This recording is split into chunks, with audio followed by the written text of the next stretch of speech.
தேவனுடைய நாமம் மகிமைப்படுவதாக. வேதத்தின் பதில். தேவனே, துணிகரமான பாவங்களுக்கு என்னை விலக்கி காரும் என்ற தலைப்பின் கீழாக நாம் வேத தியானத்தை தியானிப்போம். பரிசுத்த ஆவியானவருடைய துணையோடும் பரிசுத்த வேதாகமத்தின் வசனங்கள் கொண்டும் நாம் தியானிப்போம். தேவன் நம்மோடு இருந்து நம்மை பலப்படுத்தி வழி நடத்துவாராக. ஆமீன். சங்கீதம் 19 அதிகாரம் 13 வசனம். துணிகரமான பாவங்களுக்கு உமது அடியேனை விலக்கி காரும், அவைகள் என்னை ஆண்டு கொள்ள ஒட்டாதிரும். அப்பொழுது நான் உத்தமனாகி பெரும் பாதகத்துக்கு நீங்களாயிருப்பேன். கிறிஸ்துவுக்குள் அன்பானவர்களே, துணிகர பாவம் நம்முடைய வாழ்க்கையில் உள்ளதா?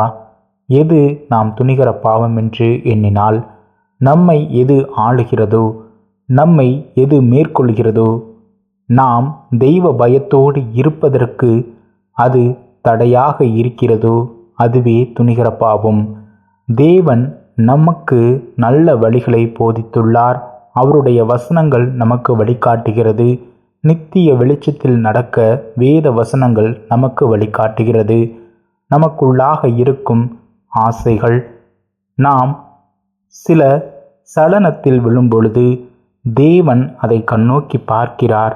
நம்முடைய வாழ்வில் துணிகரமான பாவங்களுக்கு நாம் இடம் கொடுக்கும் பொழுது தேவன் அதை பார்த்து அதற்கு நம்மை நியாயம் தீர்க்க அவர் நீதிபரராக உள்ளார் என்பதை நாம் மறந்து நாம் பாவத்தில் விழும்பொழுது துணிகரமாக மாறும் அந்த பாவம் அது நம்மை முழுமையாக நரகத்திற்குள்ளாக அழைத்துச் செல்லும், ஆக்கினை தீர்ப்புக்குள்ளாக நம்மை வழிநடத்தும் என்று வேதத்தின் வார்த்தைகள் சொல்லுகிறது. துணிகரமான பாவங்களுக்கு என்னை விலக்கி காரும் என்று தாவீது இங்கு எழுதுகிறார். தாவீதினுடைய வாழ்க்கையில் இந்த பாவம் எவ்வாறு அவருக்குள்ளாக வந்தது என்று நாம் வேதத்தின் வசனங்களாக நாம் இன்று தியானிப்போம். தேவன் நம்மோடு கூட இருந்து நம்மை பலப்படுத்துவார். நாம் பெரும் பாதகத்துக்கு நீங்களாயிருக்கவும் உத்தமனாக நடக்கவும் தேவனுடைய வசனங்கள் நமக்கு வழிகாட்டுகிறது. தேவனுடைய கட்டளை, கற்பனைகள் இவற்றை நாம் பின்பற்றி வாழும் பொழுது நமக்கு நித்திய வெளிச்சத்தில் நடக்க தேவனுடைய வார்த்தைகள் உதவுகிறது. நாம் அவருடைய வார்த்தையை நம்முடைய இருதயத்தில் எழுதி அதை நாம் முழுமையாக பற்றி கொள்ளுவோம். யாத்ராகமம் 20 அதிகாரம் 17 வசனம். பிறனுடைய வீட்டை இச்சியாதிருப்பாயாக, பிறனுடைய மனைவியையும் அவனுடைய வேலைக்காரனையும் அவனுடைய வேலைக்காரியையும் அவனுடைய எருதையும் அவனுடைய கழுதையையும் பின்னும் பிறனுக்குள்ள யாதொன்றையும் இச்சியாதிருப்பாயாக என்றார். கிறிஸ்துவுக்குள் அன்பானவர்களே, தேவன் மோசேயை அழைத்து தம்முடைய கைப்பட எழுதி கட்டளைகளாக மோசேயினிடத்தில் கொடுத்து அதை இஸ்ரவேல் ஜனங்களுக்கு கொடுத்து அதன்படி வழிநடத்த வேண்டும் என்று தேவன் மோசேயிடம் சொல்லுகிறார். மோசே இஸ்ரவேல் மக்களுக்கு அதை வெளிப்படுத்துகிறார். அதில் இந்த கட்டளை பிறனுடைய மனைவியை இச்சியாதிருப்பாயாக என்று கட்டளை பிறக்கிறது இஸ்ரவேல் ஜனங்களுக்கு. நாம் இன்று தியானிக்கும் தியானத்தில் தாவீது இஸ்ரவேலின் ராஜாவாக இருக்கிறார். அவர் தன்னுடைய வாழ்வில் துணிகரமான இந்த பாவத்திற்கு விழுந்து போகும் நிலையை நாம் காண்கிறோம்.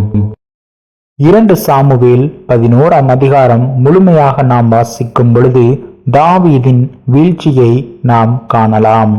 முதல் 3 வசனங்கள், மறுவருஷம் ராஜாக்கள் யுத்தத்திற்கு புறப்படும் காலம் வந்தபோது தாவீது யோவாபையும் அவனோட கூட தன் சேவகரையும் இஸ்ரவேல் அனைத்தையும் அம்மோன் புத்திரரை அழிக்கவும் ரப்பாவை முற்றுகை போடவும் அனுப்பினான்.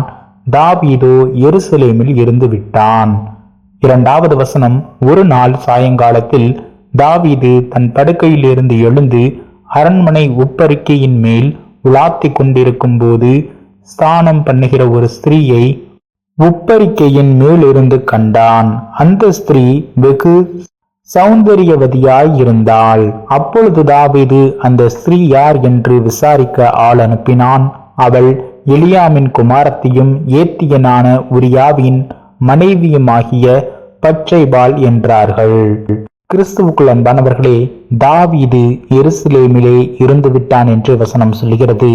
அவன் சாயங்காலத்தில் உப்பரிக்கையின் மேலிருந்து பார்த்து ஒரு ஸ்திரீயை கண்டு அவள் சௌந்தரியவளாக இருக்கிறாள் என்று அந்த ஸ்திரீயினோடு சயனிக்க உறவு கொள்ள தன்னை அவன் முழுமையாக அந்த தீமையான பாவத்திற்கு அர்ப்பணித்தான் என்று வேதத்தின் வசனம் சொல்கிறது.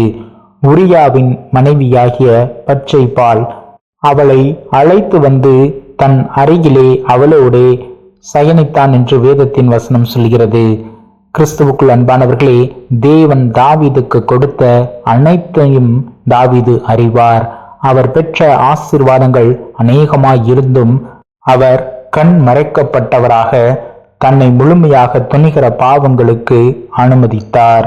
கிறிஸ்துவுக்குள் அன்பானவர்களே, நம்முடைய வாழ்வில் தேவனுடைய கற்பனைகளையும் கட்டளைகளையும் விட்டு விலகாமல் அதை நம்முடைய இருதயத்திலே நிலைநிறுத்தி கொண்டு துணிகர பாவங்களுக்கு நாம் விலகி ஓட வேண்டும். நாம் அனைவரும் அறிந்த யோசேப்பு துணிகர பாவத்திற்கு விலகி ஓடினார்.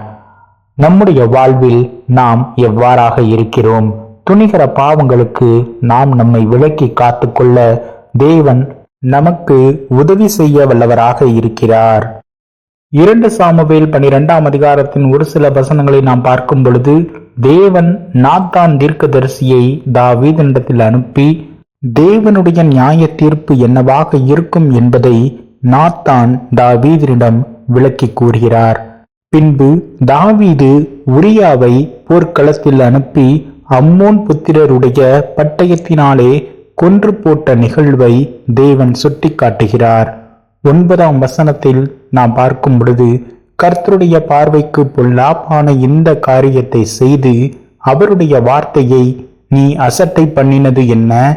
ஏத்தியனாகிய உரியாவை நீ பட்டயத்தால் மடுவித்து அவன் மனைவியை உனக்கு மனைவியாக எடுத்துக்கொண்டு அவனை அம்மோன் புத்திரரின் பட்டயத்தாலே கொன்று போட்டாய். இப்போதும் நீ என்னை அசட்டை பண்ணி ஏத்தியனாகிய உரியாவின் மனைவியை உனக்கு மனைவியாக எடுத்துக்கொண்டபடியினால் பட்டயம் என்றென்றைக்கும் உன் வீட்டை விட்டு விலகாதிருக்கும் என்று கர்த்தருடைய வார்த்தையை நாத்தான் தாவீதிடம் எடுத்துரைக்கும் பொழுது தாவீது சொல்லுகிறார் 13ஆம் வசனத்தில், அப்போது தாவீது நாத்தானிடத்தில், நான் கர்த்தருக்கு விரோதமாக பாவம் செய்தேன் என்றான். நாத்தான் தாவீதை நோக்கி, நீ சாகாதபடிக்கு கர்த்தர் உன் பாவம் நீங்கச் செய்தார் என்றான். ஆனாலும் இந்த காரியத்தினாலே கர்த்தருடைய சத்துருக்கள் தூஷிக்க நீ காரணமாயிருந்தபடியினால் உனக்கு பிறந்த பிள்ளை நிச்சயமாய் சாகும் என்று சொல்லி நாத்தான் தன் வீட்டுக்கு போய்விட்டான். கிறிஸ்துவுக்குள் அன்பானவர்களே, தாவீது செய்த துணிகர பாவம் உரியாவின் மனைவியாகிய பச்சைபாலுக்கும் தாவீதுக்கும் பிறந்த பிள்ளையின் ஜீவனை கர்த்தர் எடுத்து போட்டார் என்று வேதத்தின் வார்த்தைகள் சொல்லுகிறது. நம்முடைய வாழ்வில் நாம் துணிகரமான பாவங்களில் ஈடுபடும் பொழுது தேவனுக்கு பயந்து அஞ்சி அவருடைய வார்த்தைகளுக்கு கீழ்ப்படிந்து நடக்காமல் இருக்கும் பொழுது தேவனுடைய பார்வைக்கு நாம் அருவருப்பான காரியத்தை செய்யும் பொழுது தேவனுடைய சத்துருக்கள் தேவனை தூஷிக்க காரணமாக நாம் மாறிப்போகிறோம்.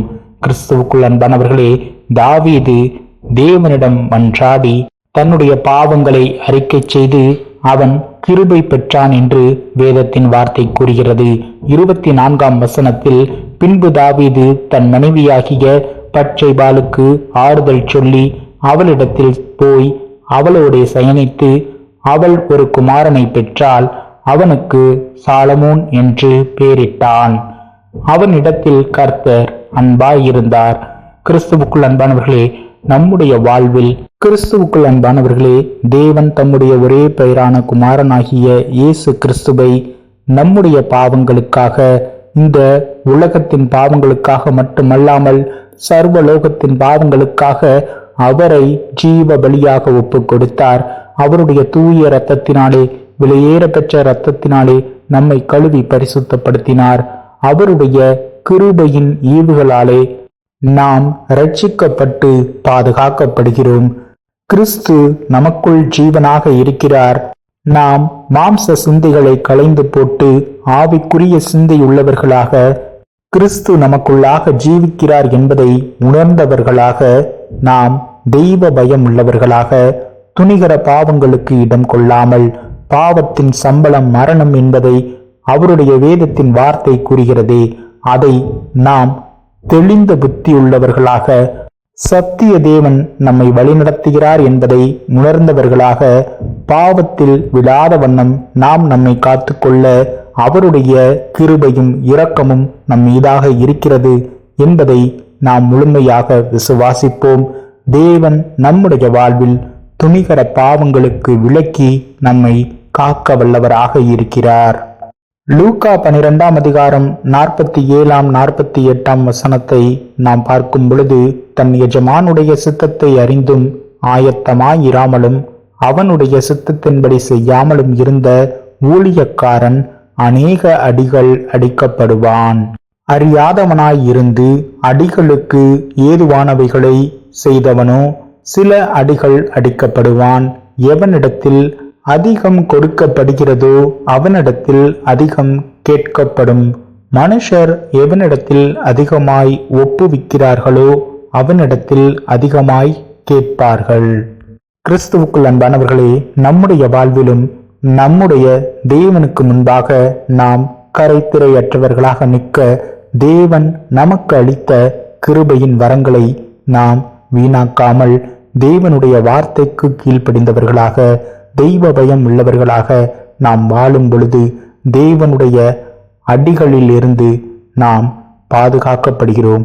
அவருடைய வார்த்தைக்கு கீழ்ப்படியும் பொழுது அவர் நம்மை தேற்றி ஆதரித்து நம்மை உயர்த்த வல்லவராக இருக்கிறார். தீவினைகளை செய்யும் சத்துருக்களுக்கு முன்பாக நாம் தீமைக்கு தீமை சரிக்கட்டாமல் நன்மையாக நாம் செய்யும் பொழுது தேவன் அதை கண்ணோக்கி பார்க்கிறார். நமக்கு நிச்சயமாக நன்மையான ஈவுகளை தந்து நம்மை உயர்த்த வல்லவராக இருக்கிறார். நாம் அவருடைய சித்தத்திற்கு நம்மை ஒப்பு கொடுத்து அவருடைய வழியில் நாம் நடக்கும் பொழுது துணிகரமான பாவங்களை விட்டு, பொல்லாங்கான சிந்தனைகளை விட்டு, தீய வினைகளை செய்யாமல் நன்மையான காரியங்களை செய்து நற்கிரியைகள் உள்ளவர்களாக நாம் வாழும் பொழுதும் விசுவாசத்தில் ஆரோக்கியம் உள்ளவர்களாக தேவன் நிச்சயம் வருவார். பாவக்கரை இல்லாத என்னை அவர் அழைத்துச் செல்வார். நான் தேவன் வருமளவும் பொறுமையும் அவருடைய ஆறுதலில் நான் வளர்வேன் என்று நாம் முழுமையாக நம்மை அவரிடம் அர்ப்பணிக்கும் பொழுது அவர் நம்மை உயர்த்த வல்லவராக இருக்கிறார். கிறிஸ்துவுக்குள் நாம் வாழும் வாழ்வு நித்தியத்திலே நம்மை எடுத்துச் சென்று பரலோக ராஜ்யத்தில் நித்தியமாய் அவரோடு வாழ நம்மை அவர் தெரிந்து கொண்டார் என்பதை உணர்ந்தவர்களாக அவருடைய பாதத்தில் நம்மை முழுமையாக அர்ப்பணிப்போம். நமக்காக அவர் அடிக்கப்பட்டார், நமக்காக அவர் ஒடுக்கப்பட்டார், நம்முடைய பாவங்களுக்காக அவர் மரித்தார், உயிர்த்தார். நம்மை அவர் மறுரூபமாக்கி அவரோடு அழைத்துச் செல்ல நிச்சயம் வருவார்.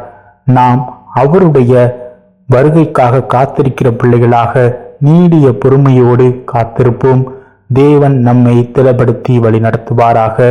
துணிகர பாவங்களுக்கு தேவன் நம்மை விலக்கி காப்பாராக. ஆமீன். ஹல்லேலூயா. ஆமீன்.